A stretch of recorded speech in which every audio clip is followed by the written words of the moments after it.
Dude, taking a dash out of an OBS is a nightmare. And no, I didn't do it the right way. And we had to like break it and do it wrong to figure out what the right way should have been. And even now, looking at it now, we still wouldn't have done it the right way. Like, I don't know what GM was thinking. There's some funny dudes up there. But me and Trissy Poo, he's all worked up, got us all emotional. But we pulled it through. The ding-dongs at GM didn't think to make a way to unconnect this right here, because they're smart. So what you have to do is unclip it from the computer inside the glove box, and then pull it through that hole right there, and here we are. That was not fun. We were dead certain we were going to break a lot of stuff, but we didn't. So I didn't show it on camera, but we did get this helicoil put in. I know I said I was going to drill out or whatever. I don't remember what I said in the last video, but I ended up getting a helicoil. And if y'all don't know what that is, it's one of these little things right here.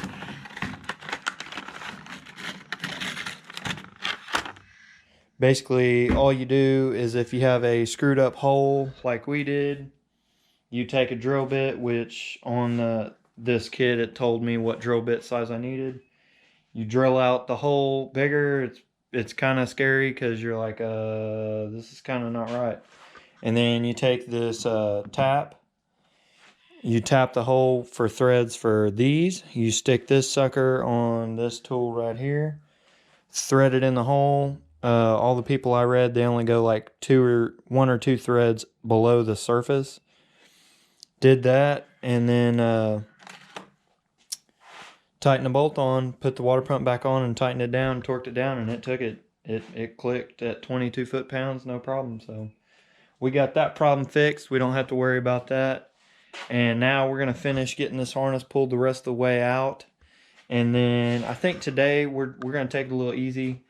We're gonna get this harness the rest of the way out. We're gonna push the truck back out in the driveway and get some cleaning done, because before I start doing the motor mounts and tidying the wiring up and all that, I need to get, this side's not too bad, but this side's got a bunch of brake fluid, and I'm sure power steering fittings were leaking for a while. So we'll get all that cleaned up and blown out, and then we can push it back in here and start the process of putting it back together and getting the wiring right. So stay tuned for that. Man, that thing already looks pretty good.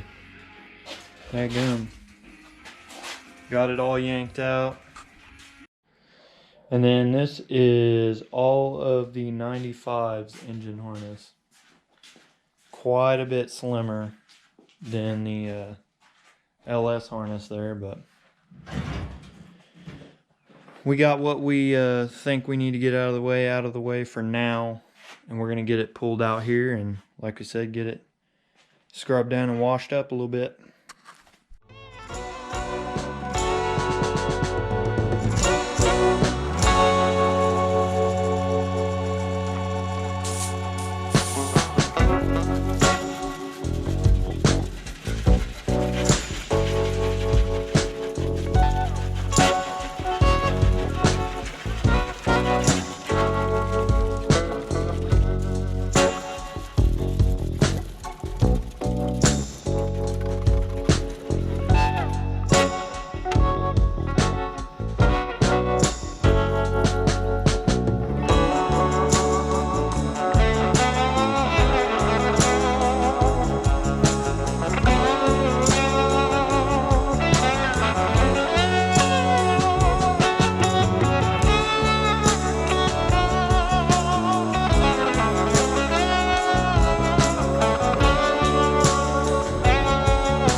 It did pretty good.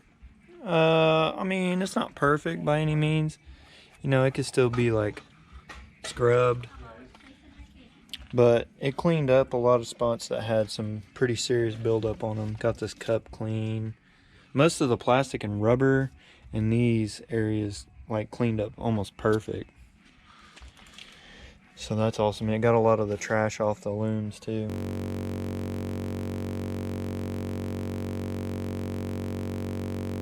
Big, but I think it's going to do pretty good for us.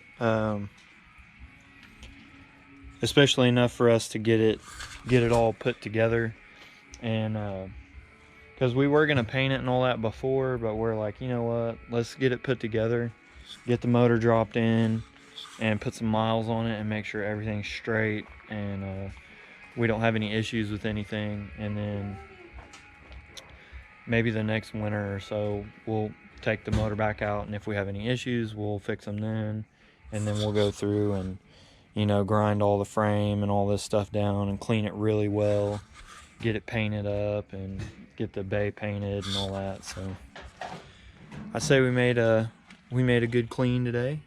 Man, some of that looks awesome. Super clean. So there's that.